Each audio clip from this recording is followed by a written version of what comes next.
And tonight's meeting is called Learning Without Boundaries.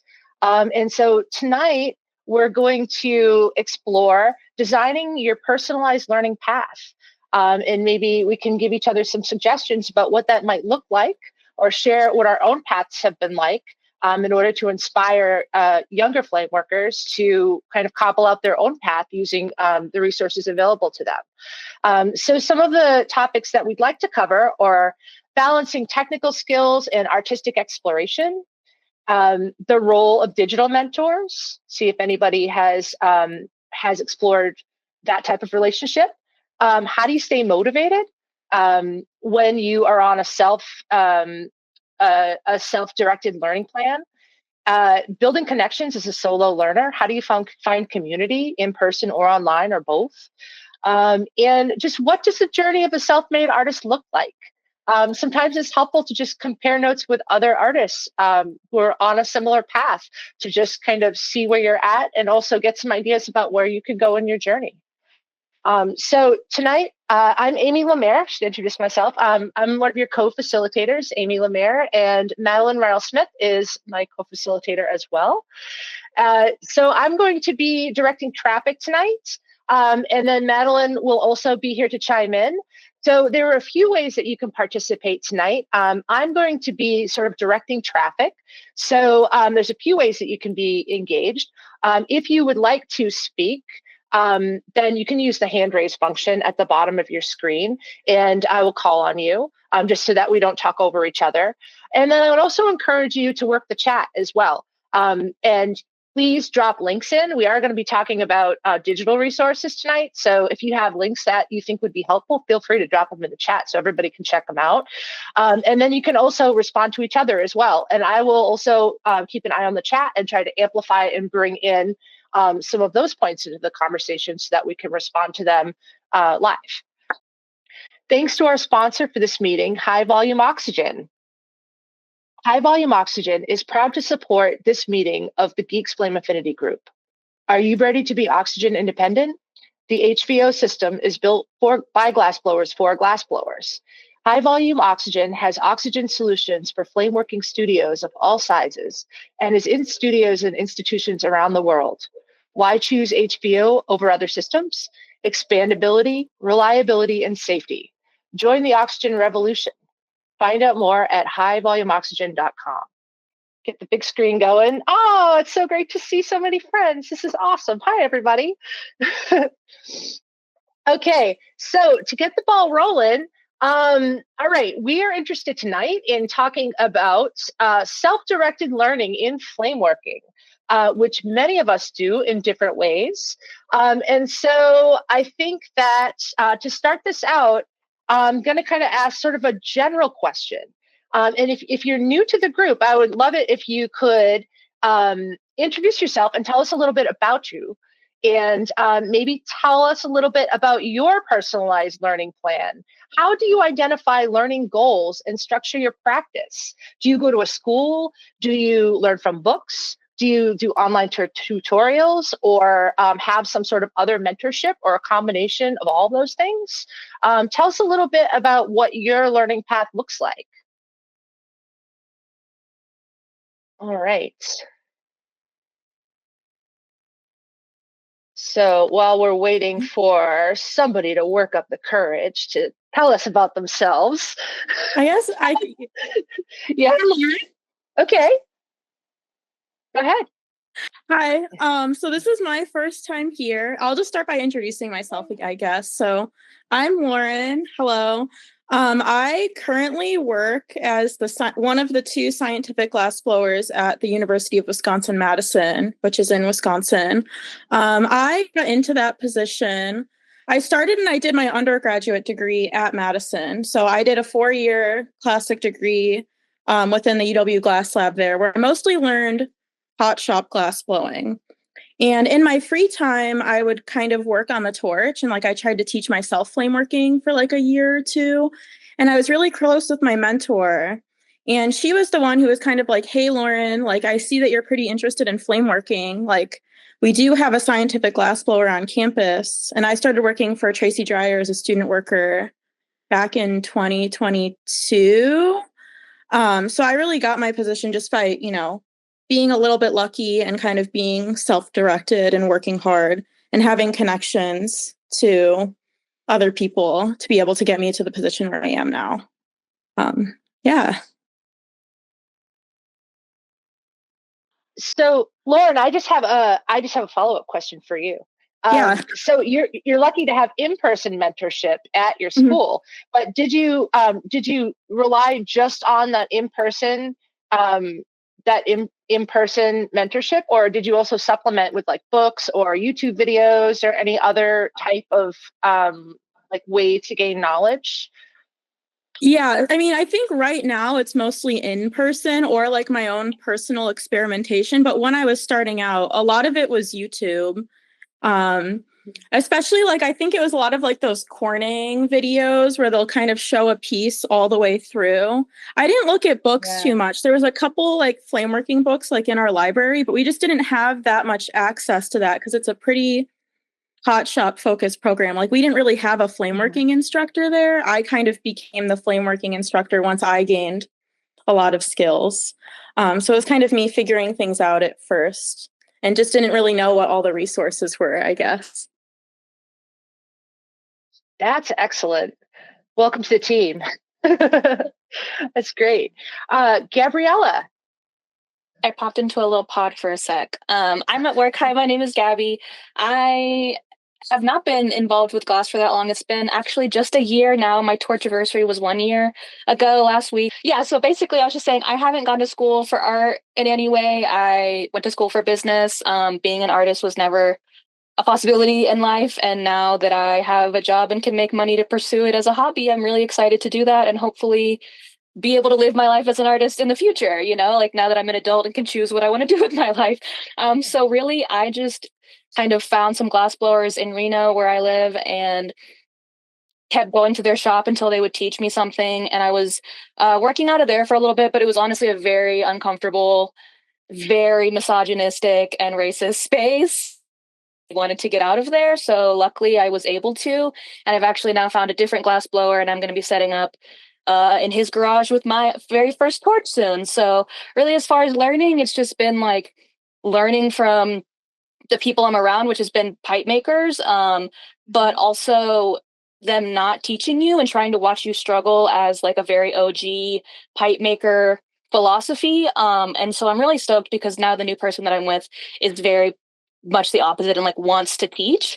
So previously it was just me like seeing stuff on Instagram or YouTube and being like, let me try that.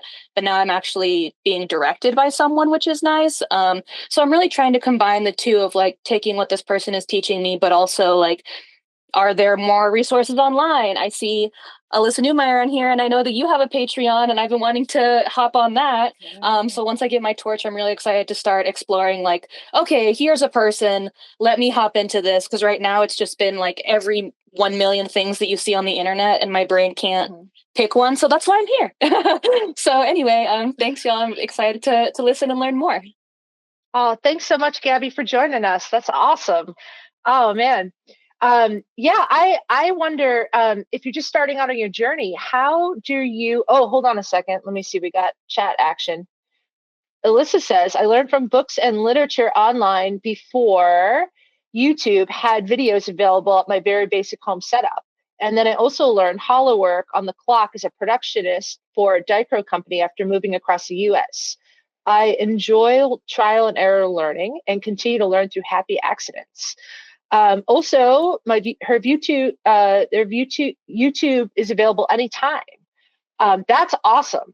And I know Alyssa also has a Patreon too, which I would like to get into the role of digital mentors in a little bit because I also do a little bit of that. And I'm curious to know if you're able to tap in what that experience is like for you, being a digital mentor, Alyssa, if you're able to talk. Marilyn Blackwell. Hello. Hi there. Hi. Hi, how are you? I'm well, thank you. Um, sorry, I'm walking. I'm walking. How do I jump in? first meeting. I go by the name of MJ. MJ. Yes, ma'am. All right. I got into flame working through the bead project at Urban Glass here in Brooklyn. I'm really looking to see where I can take glass.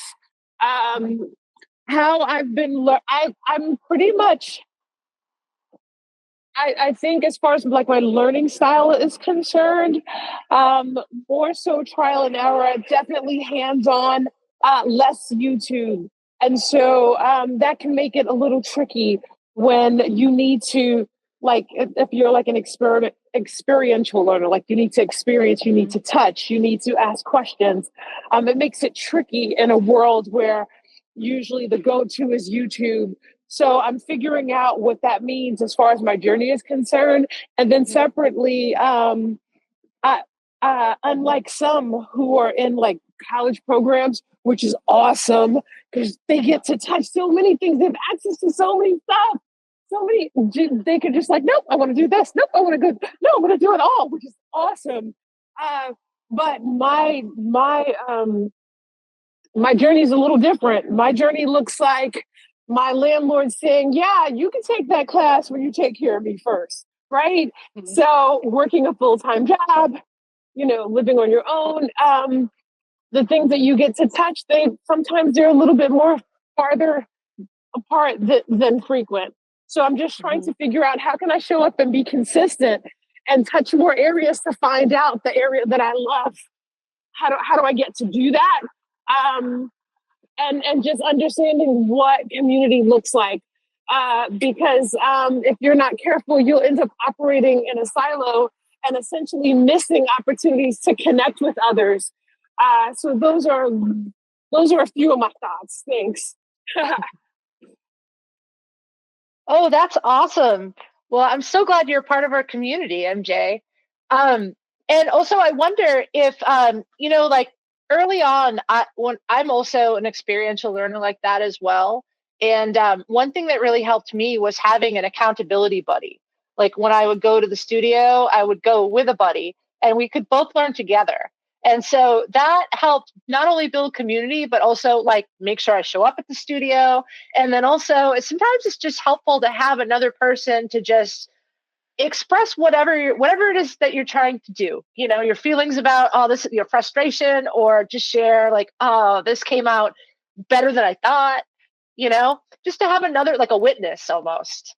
So I found that to be like a torch buddy to be really helpful in I'm an autodidact as well. I've never been to school for glassmaking, and I learned from books and magazines and other people. So just like everybody else here, pretty much.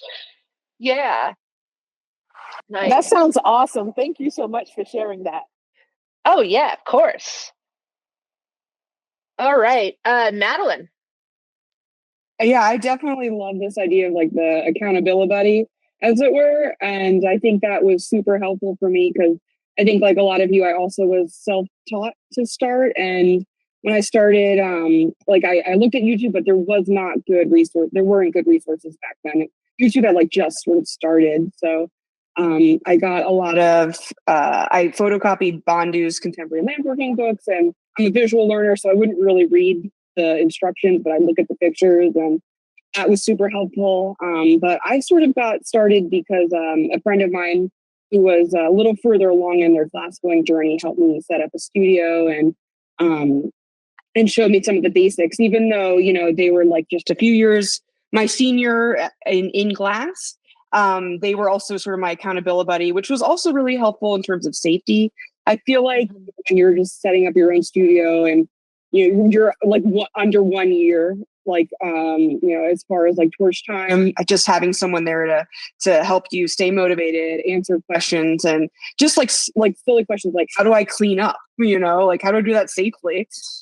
So stuff like that. It's just really fascinating, but like someone who can be a teacher as well as a mentor and a peer to you, and how valuable that can be in the beginning, especially. Totally. And Alyssa tapped in and said, sometimes it feels like I just throw info into the unknown orbit. But sometimes people would message me and let me know a little thing I said, help them tweak their work in a positive way. And that feels very rewarding. Yes. All right. So, I have another question for y'all. How do you balance when you're looking for information, like you're looking to take your next step, whatever that may be? How do you balance technical skills, like say learning how to do certain seals or learning like technically how glass works with artistic exploration? Do you separate those out and do like drills or practice forms to learn a skill, or is it all kind of tied into your artistic exploration? Anybody have any thoughts on that kind of thing? I know I like to learn by doing. So what I'll do is, when I was learning all my seals, I would make an object, design an object that had the skills in it that I wanted to learn. And then I would make like hundreds of that object. And so, if I could struggle through the prototype in order to, just have a proof of concept, I knew that 200 objects later, I'm going to have those skills nailed. So, and I still do that today. If I want to gain a new skill, the first hour of my practice, I do a warm up. And the warm up changes depending on what skills I want to brush up on or acquire a new skill. And so I'll design those warm ups to kind of be a technical warm up mostly. And then once I get that out of the way and I'm all warmed up, then I'll go into my artistic exploration, which uses like kind of a totally different part of my brain. So I keep them, I guess they start out separate and then they come together. I guess I would agree. Yeah, Yep, I guess I would agree with that too. Because I feel like a lot of times if I'm trying to learn a new skill, like drilling is really, really important because it's easier to be like, okay, I'm going to practice 10 ring seals in a row on like a pretty simple thing that I'm not really like attached to, and then go to the big project later. Because it tends to be a little more anxiety inducing when you have something that already has a lot going on and then doing the harder skill, as opposed to just being like, oh, this is just tubing and I can just do this like 4 or 5 times until it looks good and then move on to like the bigger piece. Yeah. So I guess I see them as somewhat separate too, at least starting out. And then I can kind of incorporate those technical skills into my work later. But usually I kind of focus technical first and then I think about how to employ those in my art practice. Yeah, Sam, I know that there are certain technical skills that I need to make certain shapes or to build certain forms. And so if I can just kind of like make a list of those, I have this kind of ongoing list of skills to acquire, and then I'll design a project that uses those. And then the warm-up exercise will reinforce those skills. But also, when you're using repetition in your own work, like the whole idea of having a practice exercise, it's 45 minutes to an hour every day when I'm flame working. So it's usually timed. And then, I'll have a set. I usually do like a number, like 10 or 50, or depending on what I'm making. And what I found is, and I keep it simple. So basically, whatever I learned from going through that first object, all the steps, I can immediately apply what I learned to the next object. And as opposed to doing a big long list of steps and finishing a complete thing that has all different kinds of things going on, and then starting over again on that whole routine, I'll do the same thing, like side seal, side seal, side seal, side seal. And so that way I find that it helps me build skills faster because I'm able to take what I learned and immediately turn it right back in and practice it again. So I've learned kind of by trial and error that that's what works for me. And then I also, when I teach in school, I also have the students do that as well, because hopefully some of them will also get some benefits from working that way. It's a pretty efficient way to work too. MJ, is your hand up from before? Yeah. Hi, MJ. Oh, sorry. Doggone it. I've fat thumbs. All right. Well, now I'm here. I would say, as far as skills are concerned, probably Wow, I just realized in this moment I don't do as much experimentation as I probably should. I'll take a class and I'll do the things in the class, and then after that, I'm like, all right, try to remember what you learned, and then I'll go into my phone because I probably have photos or video from the class or whatever, and so I'm just kind of reenacting what I explored there, and that's kind of, and it'll make its way somewhere. Like even if it's not the very next project that I do, it'll make its way somewhere into and it'll end up getting somewhere into a future project. But I would definitely say taking a class is probably the thing that kind of allows it to kind of stay in here. Because if not, I'll kind of glaze over. Or what I will say is actually something happened recent-ish, was I was at the studio and someone said to me, MJ, what's going on? What are you doing? And I was like, oh, I'm just doing a few of my signature beads. And she's like, you got anything new? And I was like, no, I'm just kind of rocking out. And so I was like, thanks for asking that question, because I said, you just brought me into the moment to remind me that I'm comfortable. And, your comfort zone is where dreams grow to die. It's, it's the graveyard to your dreams. So if you're comfortable, that's not where creativity lives. So I was like, oh, all right, cool. I need to shake it up. So she's like, why don't you try something new? And I was like, yeah, I got nothing. And she's like, she just threw a book at me with a bunch of beads in it. She's like, pick a page. And I'm like, what do you mean pick a page? She's like, pick a page. And I just flipped through the book and I was like, here. And she's like, go for it. And I was like, son of a gun. And so so I looked at that bead, and this was someone who's been doing beads clearly for years, just gorgeous, gorgeous work. And I was like, and I was like, all right, let's go. And so that was the thing. It was like someone threw something at me and I was like, oh, and it was literally. Right. And it was like, that's that reminder that you have to shake it up, because if not, you'll end up just in a pocket. And sometimes it's cool, but then other times, if you're really looking to make something that's unique, interesting, or just really, really like creative, you're gonna have to come out of your norm. It's great that you have a signature piece, but it's like, all right, what else you got? Yeah. That can't be the only arrow, and that can't be the only arrow in your quiver. So yeah, that was what was helpful for me. Well, and good. It sounds like you have a great community too, because your community members are holding you accountable for research and development. So that's a great thing. A little side comment, and then we're going to Madeline. So for years, I would reserve Friday night from 6 to 9 p.m. end of the week, right?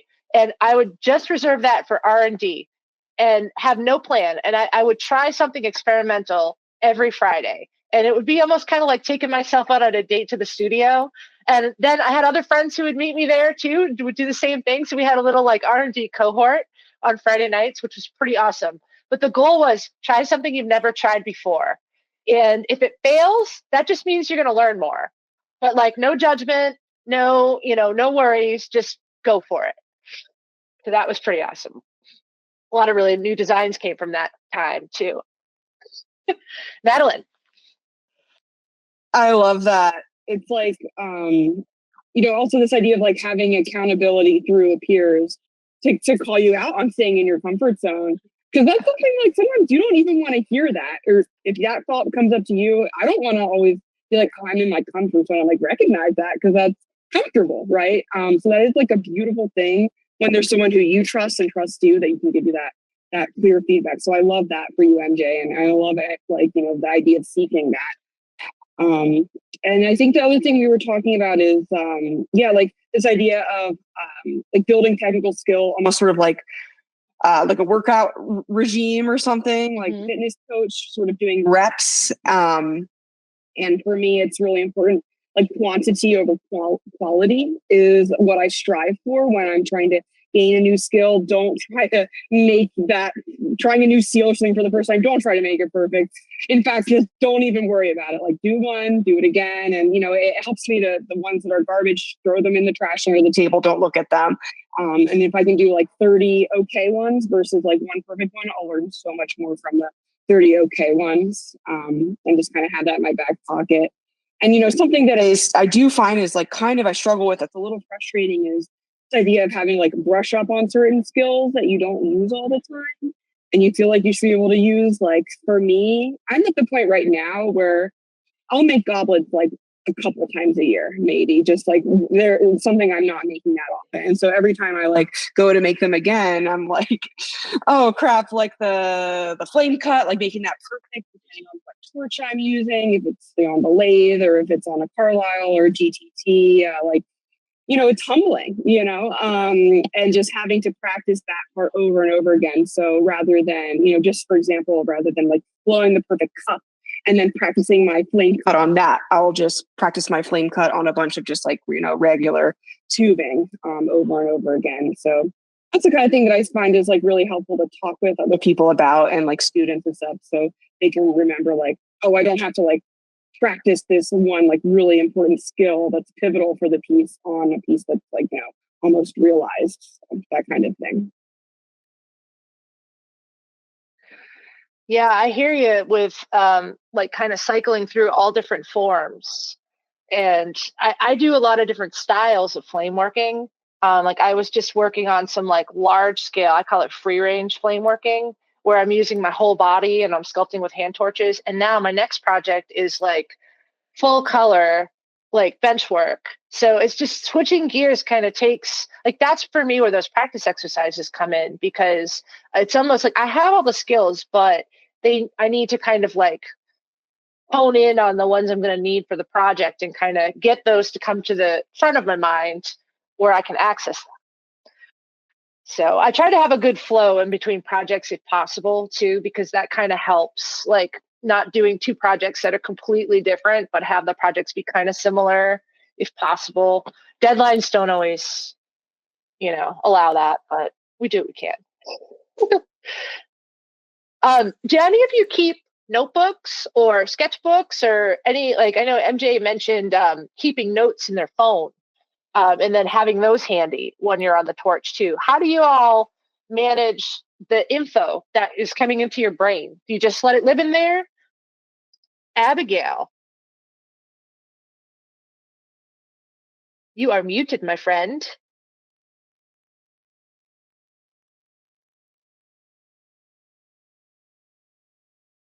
All right, Abigail, are you there?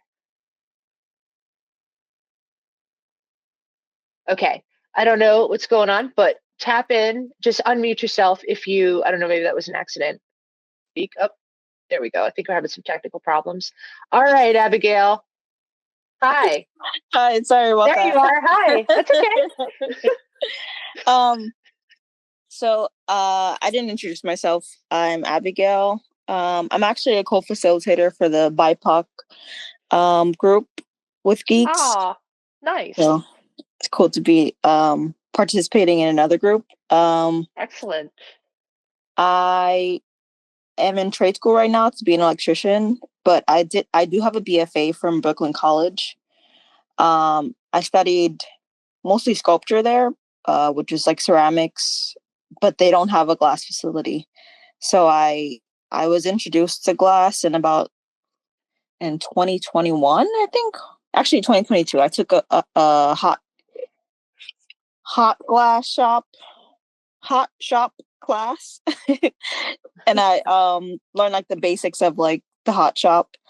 And then after that, I was actually in the bead project with MJ, and then from there I kind of got more into flame working and other parts of the glass studio. I actually have a lot of I feel like my problem is that I have too many sketchbooks, and then my problem is like filling them up. I bring my sketchbooks with me all the time when I'm like in the studio. I sketch in them all the time, and then I have my notes in them. but it's just like, I don't know. There's like, there is a connection between my work and my sketchbooks, but it still feels disconnected. Like I have a lot more notes than I have like work to show for it, if that makes sense. I love taking notes, but it's like, dang, I didn't really do that, or I didn't get to finish trying that concept. And so, yeah. So I don't have a studio at home. Can you hear me? And so I always have a sketchbook and plans for what I want to do when I can get to a torch and rent time or use a friend's studio. So I find that really helpful that I don't waste my time when it's really limited. So to really have a plan, or just, as you say, a skill I want to work on, make a whole bunch of pendants all at the same time. So I find sketchbooks are really useful, and to capture those ideas when I'm not in the studio too. So thanks. Thanks, Beth. Yeah, I agree with this with the sketchbook. You know, I've got probably about 150 volumes of sketchbooks now. I've been keeping sketchbooks my whole life, and I go back through them. I make a date with myself and go back through, you know, the current sketchbook regularly. So almost like to as a giving myself space to kind of reflect and just absorb the information. And then also, I find that I'll go back through, I've noticed like patterns and cycles in my sketchbooks. And so I think like some of you might like, don't worry about not getting to any of the ideas, because, you know, that's, you have them all written down. So if at some point in the future you're at a residency or you have some whole bunch of free time, you can just get those books out and just go to town on it. So it's kind of like an idea vault, which is kind of awesome. And I go through I was just going through some sketchbooks this week from like maybe 15 years ago. And, you know, it was like, where are those ideas? I know I wrote it all down, and digging out the notebooks and getting them all out, and they're feeding into some work that I'm doing now. So you never know. It's not necessarily a linear thing, I'm finding out. Or my practice is not linear, at least. So, yeah. Madeline. Yeah, I definitely agree with everybody. Like those are definitely like Alyssa said, like those are your future work. Or like you said, like the ideas are there. They're not going away. I have all my sketchbooks from the past like 10 plus years, and I'm so proud I have them all like neatly arranged on a shelf, and I have my label maker and be like 2009 like class notes. And you know, whenever I take a class, I have a dedicated sketchbook, like a little one from that, so I can be like, oh, this is how like Emilio makes a cup. This is how Sally makes a cup, or like whatever the thing is. And I love like, you know, just looking back and referencing that. And then I also, whenever I'm in a class, like there's always someone or a couple people who are like so good at taking notes, like sketches. And I love like doing a little notebook swap for a little bit. Be like, can I look at yours? And you want to look at mine? And like, you know, sometimes they'll let me take pictures, and then I keep those as well, just because some people are better, you know, drafts people than me. And I find that to be a hugely valuable resource. Actually, once someone was taking my class and they took like amazing notes, and they gave me permission to like photocopy them. And I'm like, someday I'm going to do something with this. Like they said that I could like give them as a resource to future students or something. So I'm like, thank you for like doing that and like sharing that. 'Cause I think that's just like a wonderful thing for visual learners. Oh, that's awesome. You know, on that note, on the topic of note taking, I was recently talking with some of my students about this, and I use on my phone. I use a note taking system called Markdown, which is like a way of formatting notes so that you can have it be self-referential. So basically, and then there's some programs that you can use as a platform to view the notes, right? So I use a program called Obsidian. And then when I put all my notes in there, I can just type them in and use like some hashtags to label certain topics. And then the Obsidian program will give me a mind map. It'll make it visual about how all the ideas are connected, and I can search my notes digitally. So that's, you know, if you're like more of a techie, you like to type, That's a system that I found works pretty well. And then the markdown system is something like Wikipedia uses it. It's like formatted that same way. So it's just a way of organizing your thoughts. And then you can bring that from platform to platform too. So it's like future proofing. So that's how I do my digital notes. Yeah. Because sometimes it's just too much information. And how do you access it? You know, you get it in there, but then how do you recall it and find it? So, which is wild because, you know, I'm just going to say this one time when I started, there wasn't any info and now there's too much info. So now it's like, instead of where's the info, it's like, how do I find it in all of these notes? So look how far we've come, right, Beth? You were there in the beginning when there was no info.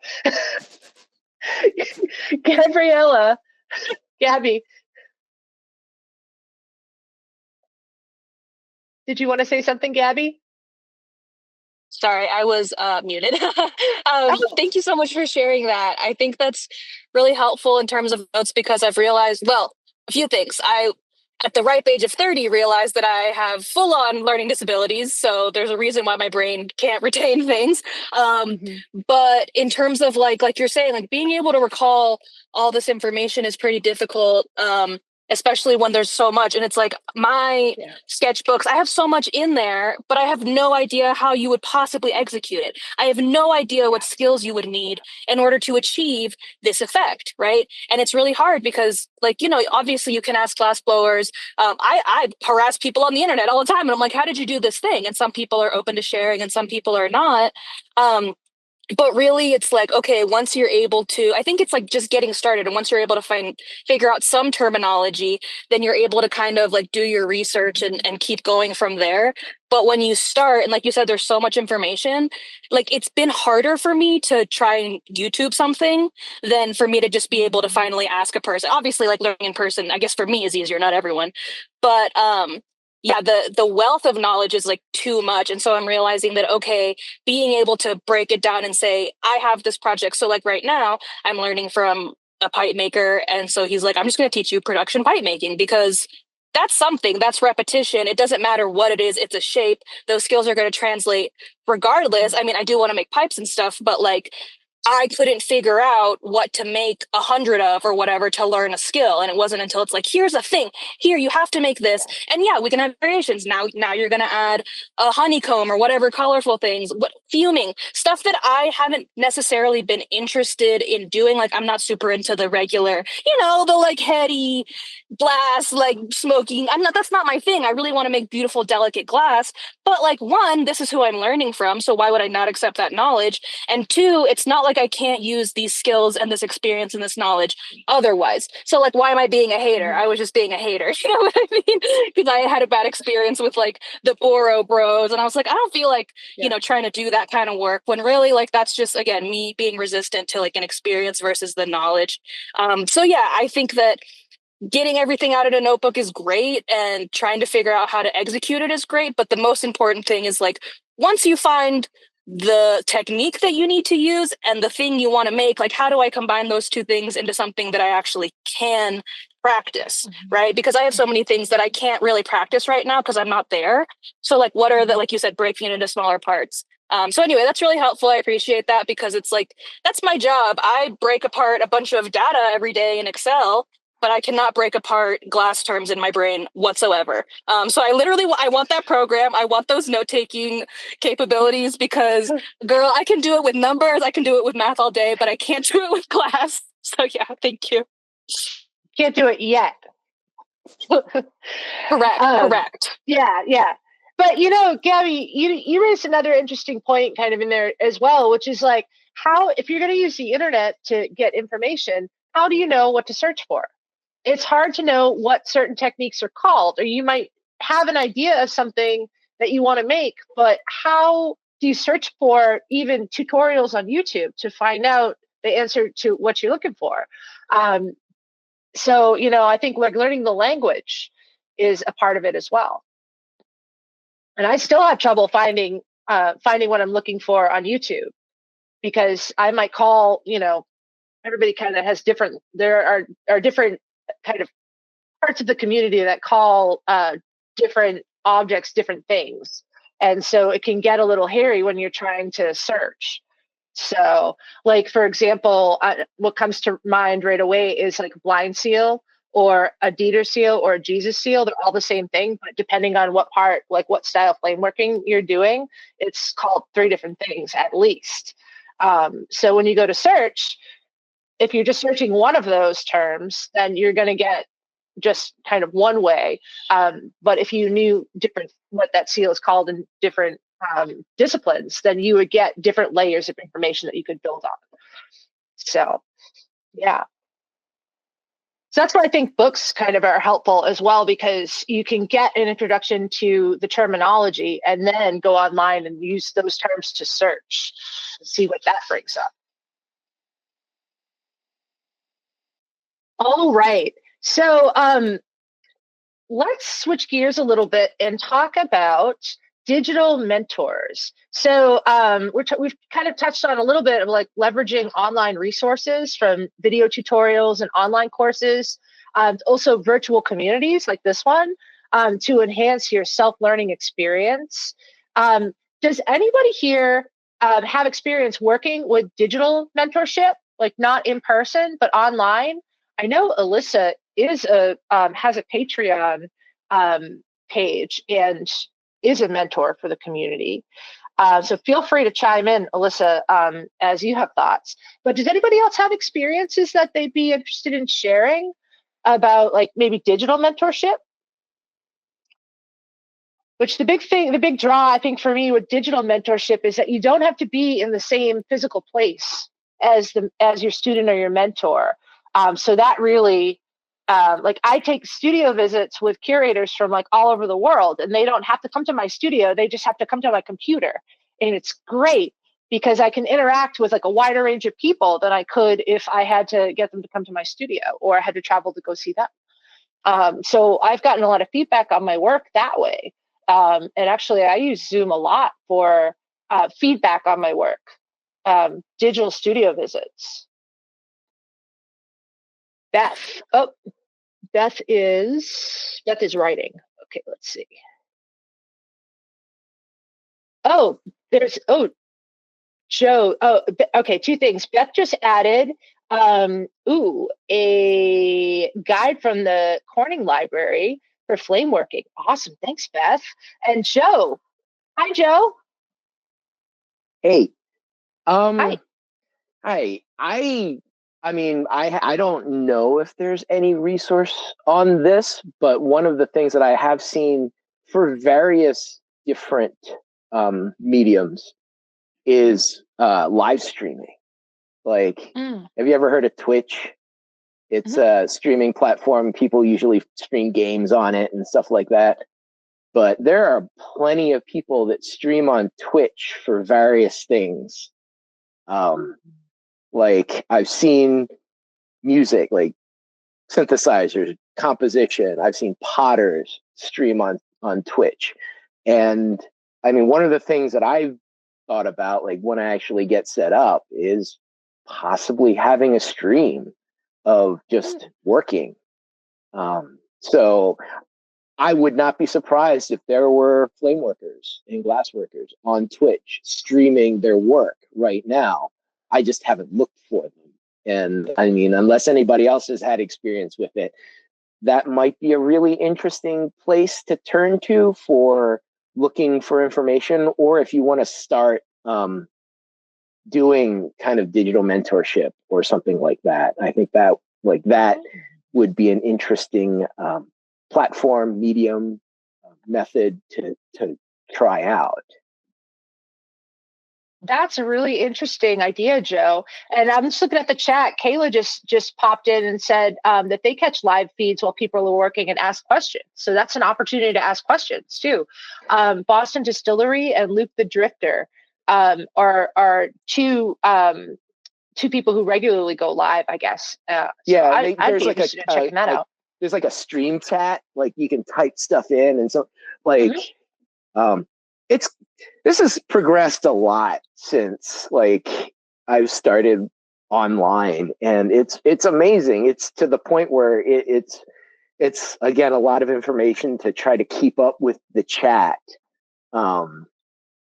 but yeah, I think that if people are interested in looking for a way to do an interesting like digital mentorship thing that's pretty open, I think something like streaming. Twitch is the gaming version, but I think a lot of other people stream on Twitch. YouTube live streams is a thing.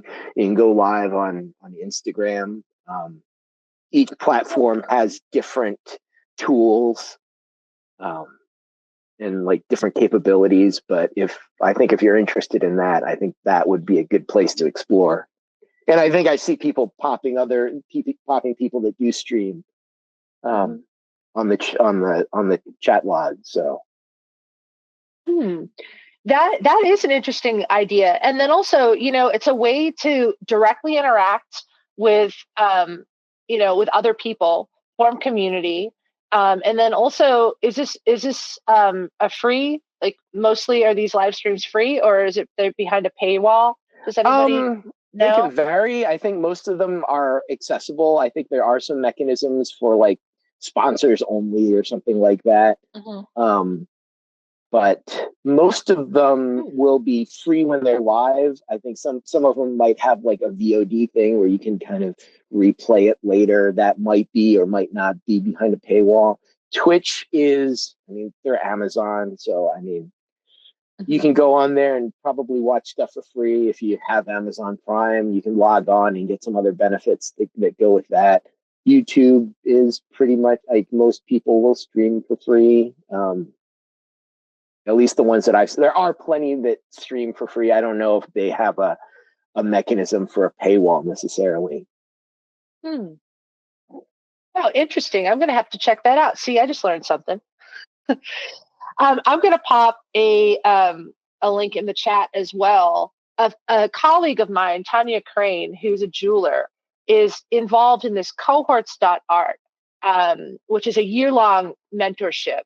And I believe it's virtual as well. It is a paid thing, I believe, and it's like virtual mentorship that is scheduled over the course of a year. So you can develop and maintain build a relationship with somebody in your field. So that also seemed like kind of an interesting new platform I'd like to know more about. But a lot more structured than what y'all are talking about with the live streams too. But these digital tools are amazing. They give us like so many options now, especially for people who are teaching themselves, right? Self-directed learners. And then we also have, I know that there are some people who do video tutorials that you can pay for online too and sign up for a class. How do you all keep up the momentum when you are a self-directed learner? How do you maintain the momentum? Like, and what strategies do you use to overcome challenges? It's really easy to get frustrated, or like maybe you encounter a problem and you just keep doing the same thing over and over again, and you can't seem to move past it, or maybe some of us might have a hard time like being accountable for showing up to the studio for regular practice. What do you all do? Do you have any like advice for the group for how to stay motivated and how to overcome challenges in your practice? Like I have an accountability buddy in the studio. So that's kind of how I do it. And then I also use online too. So like if I'm stuck on something, I might text a friend and with a picture and be like, what am I doing wrong? Or if I make something that I'm really proud of, I might post it just to get some feedback and kind of like, get the vibes up, get the momentum up. So I get like excited to start on the next piece. So I definitely use Instagram for that. Madeline? I think for me, something that kind of just bogs me down more than it should are just like, let's say I need to practice a new skill or work on a piece that's a little challenging. Sometimes just like all the little steps to setting up are what like demotivates me. So let's say like I need to make a piece like on the lathe, and like setting up on the lathe takes like, you have to get all the little stoppers and get all the and I forgot that paddle. It's in my locker. I got to go get that. And like that, for some reason, I'm like, that is so hard for me. Rather than even just like, once I'm getting to work and getting started, like, getting a group, that's fine. But just like getting started can be really hard for me. So I'll just be like, okay, I'm going to spend an hour on this thing, and like just an hour, and then we'll see how I take it from there. I don't know, it's kind of like, I don't know, like exercising or something else, where it's like you have to get started, and that sort of, once you're getting started, you get the ball rolling. But for me, just sort of being like, I'm going to spend this much time on this thing I want to do, or I don't feel like doing, and then take it from there, and then usually it's a lot easier. But just approaching it like that is helpful for me. Lauren. Yeah, so I feel like there's a couple things that I do. One is to just like physically block it out on my calendar. So there's one thing to be like, oh, I'm going to go flame work on Saturday on my day off. And there's another to be like, I'm going to be here from 12 to 5 p.m. and it's like in my Google Calendar. That feels like a lot more concrete to me in some ways. And it's a little bit harder to be like, okay, now I'm going to like take this off to like get me motivated to go in. Another is definitely having community. Like I have a lot of friends that I'll bring to the studio with me, and then it's more fun because we're like working together. We can kind of bounce ideas off each other. That makes it a lot easier too. And also like setting internal deadlines, like, oh, I have a piece that I'm really interested in making. How about I try and make it by the end of the month? Or how about I try to make it by May 15th? And just being like, even if I don't necessarily have like a physical deadline, like I'm not putting it into a show or something, just to put it on myself to like have that responsibility to keep myself working on something and not just let it go seems to help as well. Those are all great words of advice.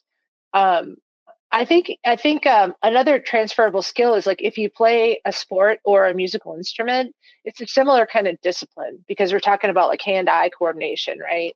So strategies that you would use for practicing like an instrument or a sport could also apply for flame working. Although we all know that like sometimes torch time is like hard to come by.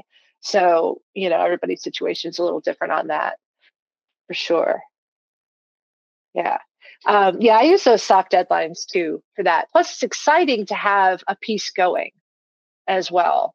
So try to stay pumped about like, all right, what are the next moves I'm going to make tomorrow? Okay, just get all excited to go to the studio. Yeah. MJ, what keeps you going in the studio? Few things. One, and I think I'm taking a little bit from each person, which is it helps to commit, right? Because once you pay for studio time, it's one thing. Oh, I'm gonna go, but once you pay for it, you're like, oh, so then I'm just throwing money out the window. No, so you're gonna show up because you booked the studio. So that helps to just go ahead and just pull a trigger and book the studio time. Another thing that helps is prior to booking, and this is maybe a little unique to my situation, which is when I was part of the Beat project, there were 12 of us students in our cohort, plus the artist, and then like 2 TAs or what have you. So there were enough people. We created a group chat. And so we kept the group chat alive after we were over. So that helps. So if I know that I'm planning on booking time in the studio, I'll just throw it into the chat and I'll be like, hey guys, guess what? I'm going to be in the studio Saturday from, 5 to close. Anybody interested in joining me?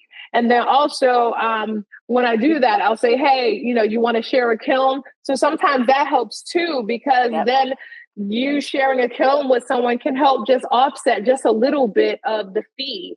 So just, and then another thing that helps is like, also, like if you know somebody else who's really dope that inspires you, iron sharpens iron. So go and be there when you're there with other people that you find inspiring, that's creating stuff, and you're like, oh, that's pretty dope, or oh, let me see what else. Like there's something to be said about being in a studio that's busy with ideas and energy. versus you coming when it's stale and nothing's popping, and then you're just doing the same 6 beads you've been doing. Like there's so really just thinking about like, what do I want to experience? How can I show up? And what are some of the things that I can put in place that will encourage that type of outcome? Those are some of the things that run through my brain. Great ideas. I love the group chat.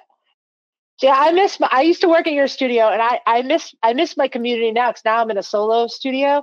So some of the things that I've been doing is I've been inviting some of my other artist friends to come hang out with me while I'm in the studio, like photographers and musicians. And then they can do their art while I'm doing my art. And we're all just sharing the space. And if it's like a musician, or if somebody comes over and brings like a record and we play it on the record player, like we can also like kind of hang out as friends while we're both doing our own art. So like that's kind of what's been motivating me lately as well. So yeah, so that's been working out. And then that's also new ideas coming into play as well.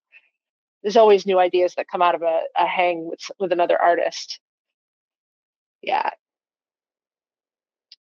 All right. How do you all, okay, so we're kind of now talking a little bit about finding community a little bit here. And actually there were a few things that that Alyssa wrote in the chat. Oh, Alyssa says play is the higher form of research, and I love to play, so it helps me show up every day. That's a great way to think about it too. To think of it not as work but as play. That's a great idea. Or finding a good book to listen to when you're working helps keep motivated and excited to get to the grind. That's also a really good idea. Yep. I do that with like TV shows or something. I'll only watch it at the studio. So even though I could watch it at home, it's like, oh no, I got to save that one until I get to the studio. And if I'm like binge watching something. MJ. I promise I'm not trying to just steal all the time, screen time. Oh, that's okay. We want to hear from you. I just wanted to kind of go back a little bit with regard to someone who said like a play date or playtime. Yep. That, I mean, I feel like that cannot be expressed enough, because capitalism has us trapped in a vision where we're just like, wait, well, whatever we make, we gotta turn this into a coin.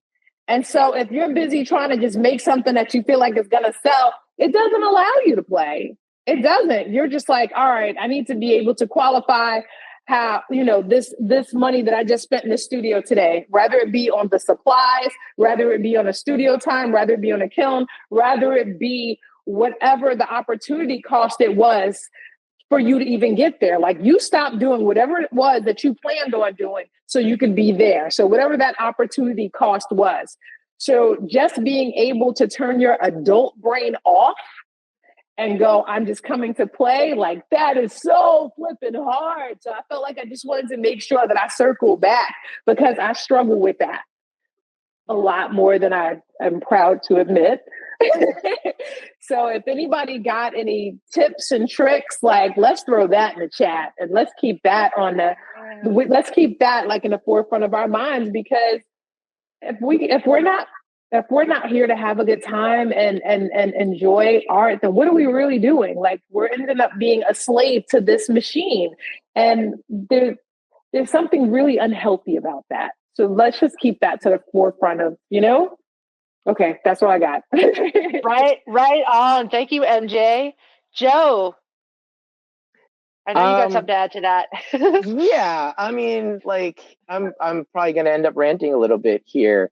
Okay. But I everything that was said about feeling like you have to turn it into coin and use of resources and stuff like that.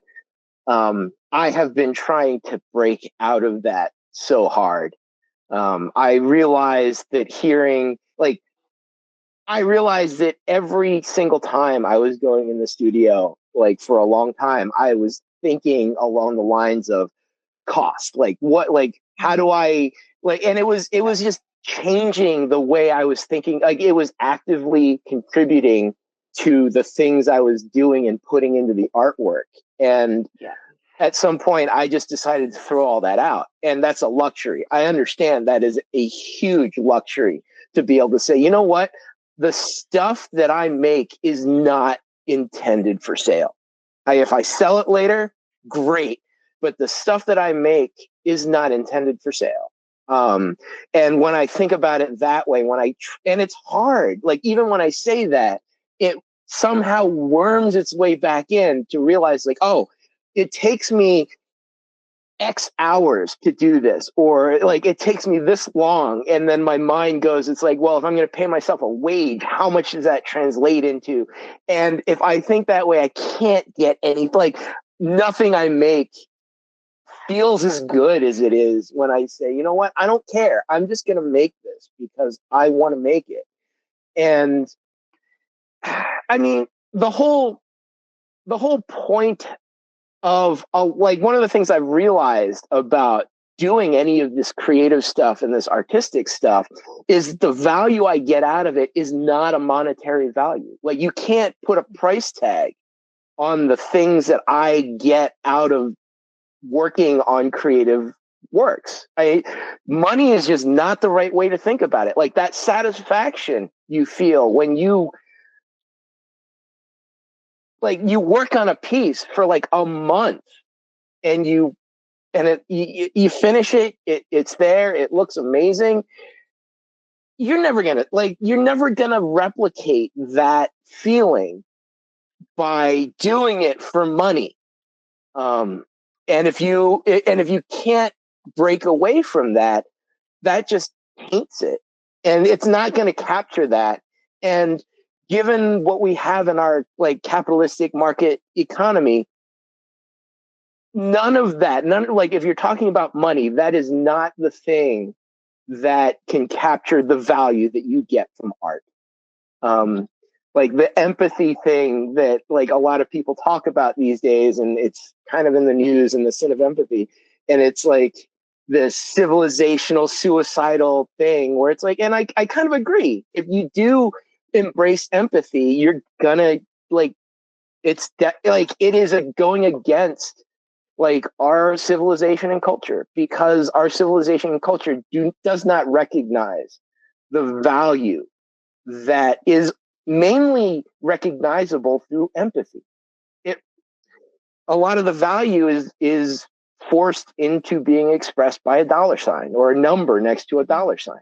And I don't think just mastery, dedication, creativity, I don't think any of those, like the value of the hand in an object, that is not, you can't capture that in a price tag.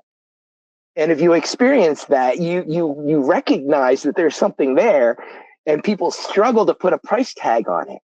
And they struggle to put a price tag on it because you can't. Like that's not how you think about it. You know, and so you're doing this thing, and you're doing it because you're compelled to do it. And you're compelled to do it because you need something. You're lacking something. And doing these things gets you, like, fulfills that need. And it's not a dollar sign. You can't buy that need, or you can't buy the thing that will fulfill that need. Money will help, like access to studio equipment and stuff like that. Sure, if you have that, you have access to that, which you can use to get this like the value of satisfaction, of feeling competence, from feeling connected to the world. Mm-hmm. But you're not going to be able to just pay somebody to give you that. And like that, to me, that's the whole point of engaging in a creative activity these days. That's the journey of the self-made artist too. I mean, you're searching for something that you can't buy. You know, it's an internal journey. And you can connect with other people who are on parallel journeys, but your journey is really your own, you know, which is why everybody's path looks so different. But MJ, I just want to say one thing. Actually, Joe, did I cut you off? No, you're good. Okay. I want to comment on MJ and Joe. Like, MJ, I understand, like, it really formats what your studio day is going to look like when the studio breaks down the fee for the studio by the hour, because that is like direct. It's too easy to correlate that to like how you would value the work, right? Because it's like how you get paid at a job, by the hour. So yeah, I worked at a studio that valued studio time by the hour, and it was talked about like all day, every day. That amount, that way of valuing, like was more important than what you were producing in that time. And so I found that when I changed studios to a different format, I'm still paying just as, actually I'm paying way more, but the mental hurdle is different, because it isn't like I don't have to get over that hurdle every day of like looking at the line that says how many hours I'm going to be there for how much, you know? And so that just helped me like kind of free myself up from thinking about the value of my time as far as how much I have to pay to make my art. And I could just at least put that aside for a little bit and then just enjoy being in the moment. And then it totally changed my work. So I think there's something to be said to that. We all have our, we're all bound to our access situations, and I recognize too that I'm very privileged in that I don't have that tether in the way that I did before. But boy, it's really remarkable how much that filter of capitalism really affects us in our making and what we make and how we access the studio and our mindset. And what's wild is we understand, even if people didn't understand it before, I think when COVID hit, like that was when the spotlight was on. Like we all became really clear how important art was when everything else went away. What were you doing? You were online. You were checking out your favorite DJ. I remember, I think there was one time where DJ D Nice, he spun like a 12-hour set straight, and we were all on like this. And Michelle Obama is in the chat, and it was just bananas. And we were just like, we were here for the art. We were here for it. Some of our favorite DJs, some of our favorite places as far as, because in addition to doing glass, I'm also a poet. So some of our favorite poetry spaces, Nuyorican Poets Cafe, they were doing open mics, rather they were doing poetry workshops where we were creating together. Like we became really clear that art was food for the soul. So now that we're out and about, like it ain't changed. Like as far as the artists are concerned, I feel like there's clarity for many of us. It ain't changed. Like we got the clarity now. At this point, let's just go ahead on and tighten up so that this way we can stay locked in. So even if some of the other people forgot, and that's fine, right? Because as you begin to hit certain milestones or as certain things disappear from your life, art will pull you right in. So you'll come back. You'll definitely come back to the frequency. But as far as the creatives are concerned, like we really have to find ways to remain clear as to why we're doing it. We do this because we're putting soul into this. This speaks to people's soul. This is a communication that's needed. It's beyond words. It's beyond, like, you think that it's physical, but it's really not. And so when it gets expensive, we just have to figure out ways to be like, you know what? Okay, there's another way. You know what? I might not have explored all my options. You know what? I may need to put my ego in my pocket so that I can create from using a different, modality or the same modality, but let me shake up my resources a little bit more. Maybe there's some untapped resources. And so I feel like that's why meetings like this are important, because sometimes we don't realize like what some of our blind spots are. So this was really helpful to me. And just even how in the chat it was like, hey, did you think about this app? Or, hey, you can mind map. I'm like, that's a thing? Holy shit. Okay, great. So yeah, just making sure that we allow ourselves to continue to be vulnerable, because that's where the best art comes from, is from vulnerable spaces. So continuing to be vulnerable, and then also this can be really hard, but continuing to share. Like we can't be selfish with it. Yeah. It's not, oh, it's mine. It's no, we have to share with Right. one another because that's how we grow as a collective. That's how we build community too. There's no community if we're not sharing. So, I think that like as much learning as we do, there's also unlearning that needs to happen as well. Yeah, and so I think like as far as building community goes, I mean, we're doing it now. We're making our own community, you know? Community is an idea that we then articulate in whatever format we need it to be. Yeah. And creativity is like that too, It's like, all right, maybe you're a little tight this month on funding, can't go to the studio, get out that sketchbook, get on the internet, let the ideas flow, There's always a way. There's always a way to keep going. Yeah. Yeah.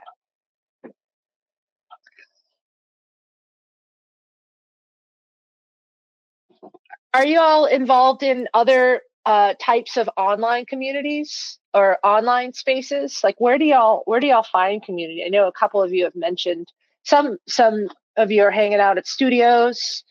Some of you are live streaming.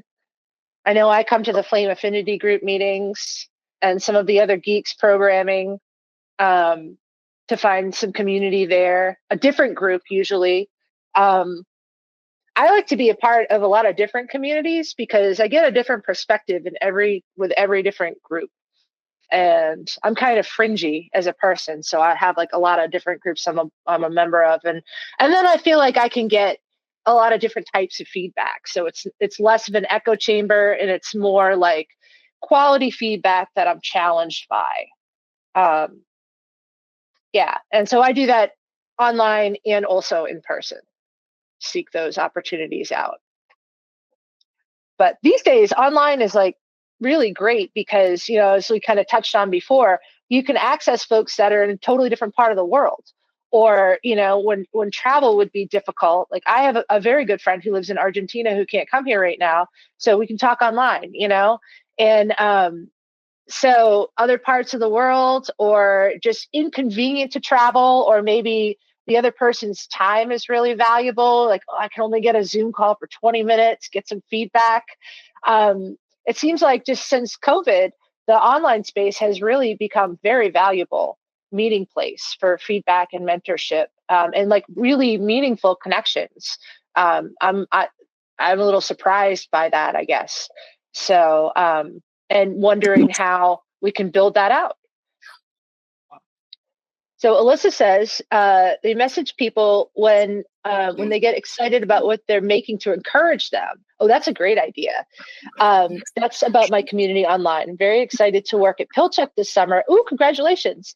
To be around glass people again for the first time in 2 years. Oh, that's exciting. That's very exciting. Yeah, so it's also kind of wild to see how the communities can kind of blend together. I was just at the flameworking conference, and I was in a room with people we didn't know if we had met in person or not, because we have such rich relationships online. We couldn't remember if we had even met in real life before, which is wild. Beth. I went to, no way am I a scientific lamp worker, but I got to go to the Northeast section of the American Scientific Glass Blowers. It was $10. It was an hour away. These things take place all over the country in the shops, and it was great. It was a day long, plus some on Sunday. We went to a museum together. We saw demos. We had a glass conservator show us how to glue pieces. There was so much going on, and it cost almost nothing. So there are lots of, going to the nationals for the Glass Art Society or whatever, but you can make a lot of connections with smaller groups and really get to know people that way too. And I found Facebook and, social media really useful. There's a metal clay group that I'm really active with. And I've gotten to know a lot of people that way. And that's been fun too. So. Oh, awesome. Thanks, Beth. And thanks for the reminder that, we do have like local chapters of these groups as well. The ASGS, American Scientific Glassblowing Society. That's a great one. There's always there's too much knowledge sometimes, but it's great because as flame workers, that's what we're gathering. Like you can assume everybody is all passionate about that activity. So we automatically have something in common. So a whole bunch of new friends out of the gate. Gabby. Yeah, thank you. I just wanted to throw in, obviously, like we've all said, making friends on the internet, whether it's like Instagram or whatever, is crazy. It's like, it's cool because there's people that I've met on this call that I'm like, oh, I know you from the internet, like that's crazy. Or like you're talking about, studios that you're at. I'm like, oh, I know that studio. But I think that being able to find people online and have kind of a view into people's studios and like where they're working or what they're doing is really cool, because you can kind of see like, oh, some people's studios are very open and they're all really collaborative, or some people have kind of like more their own little area. I don't know, it's just interesting to see like what is available, and then from there be like, oh, I want to take a class with these people because this seems like people that I want to be around. Or like, actually, this place seems like, if you can't afford to go to Pilchuck or whatever, but you can afford to take a class that some glassblowers are putting on, like that's still community, and being able to still like meet with these people, whatever it is, right? Because we don't all have that opportunity. But at the end of the day, it's still cool to be like, oh, I know this person from the internet. I know that they're going to Pilchuck or doing this, that, and the other. And then running into folks like in random scenarios, whether it be here or in some other glass related event, it's cool to just be like, oh, I know your work. Like the internet is crazy, like you're saying, because I mean, literally 15 years ago, we wouldn't have had that. And like, I wouldn't know anyone, and there would be very little information. So I don't know. I love that so much. And I feel like being able to connect on like, oh, maybe we've just met, but I've been following you for years. I followed your progression of your work. I've known it for so long, even before I was trying to do glass, something like that. Like that's not only really cool to meet someone that you look up to, but I'm sure it's also cool for those people to be like, wow, this person, even though I don't know them, like they support me and they like my work. Like that's got to feel awesome, So yeah, the internet's awful, but cool sometimes. Yeah, right on with that comment. But also, Gabby, like being on the other end of that too, right? Like I've been a teacher in a class where there have been people in my class who we've been corresponding online, we've never met in person.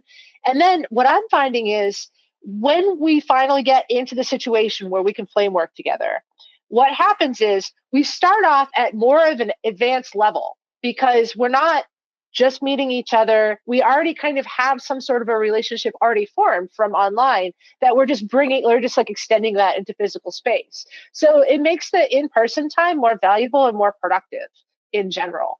And then also that's super cool to even mention that. Sorry, I didn't mean to interrupt. Like that's like a really quick, I wouldn't have even thought of that, And then also being able to follow up as well. So like I started a new Instagram account recently just for education because there's like so many students that I want to have meaningful relationships with, but I have to be able to like create a space for that, right? And so so that's working out really well, where now I have like basically a channel where I can interact with folks that I've crossed paths with in education spaces, and then like, cheer them on when they're like working on new stuff, or like ask questions, or just like keep those relationships going so that when we do see each other in the real world, we can kind of hop between this virtual space and like in real life. And I'm finding that to work out really well for maintaining relationships. And then I can maintain relationships with more people than would be feasible with just folks in my neighborhood, so yeah. So it's almost like I've been merging these spaces a little bit, physical and the online spaces. All right, y'all. So we are just at about 8:30. We're just about ready to start wrapping this up here. Does anybody have any final thoughts on learning without boundaries, the self-made journey? We pretty much covered it, I think. Yeah? All right. Just keep going, says Alyssa. Oh, we will. I just think this is just a wonderful conversation. I thank you all for joining and just hearing people's opinions from all over, different parts in your journey. And it's super inspiring. And, this is community right here. So I really thank you all for all of your opinions and for sharing everything that you have. Yeah, thank you all so much. This is just, I love this group so much, and that we are able to just like populate this space and make it so rich with conversation and dialogue. I always walk away from this just feeling like so like full. So thank you all so much for your generosity and for being so present. I appreciate y'all. Hey, this is Emily from GEEX, aka the Glass Education Exchange. GEEX is an online platform connecting people and sharing materials in the collective field of glass education. That's a bit of a mouthful. So what does it actually mean? GEEX creates supportive spaces outside of traditional academic structures to offer community-building programming and resources. Programs like the Flame Affinity Group offer a space for constructive dialogue between practitioners in the field. We're hoping to nudge the field of glass into its next generation through new models of community support. This recording is also available through one of our initiatives, the Glass Resource Exchange. The Glass Resource Exchange is a user-contributed library collecting and sharing educational material like articles, supply lists, videos, and more. We're hoping to see it grow as a common resource supporting glass teaching and learning. Want to support GEEX? Small donations really help us continue building our communal programming. Alternatively, you can subscribe to our lecture series, featuring outstanding glass artists and researchers. Learn more at geeks.glass/support. Thanks for watching. Want updates on new GEEX programs and resources? Follow @GeeksGlass on Instagram, Facebook, or Twitter, or visit our website, geeks.glass. Thanks again, and stay tuned.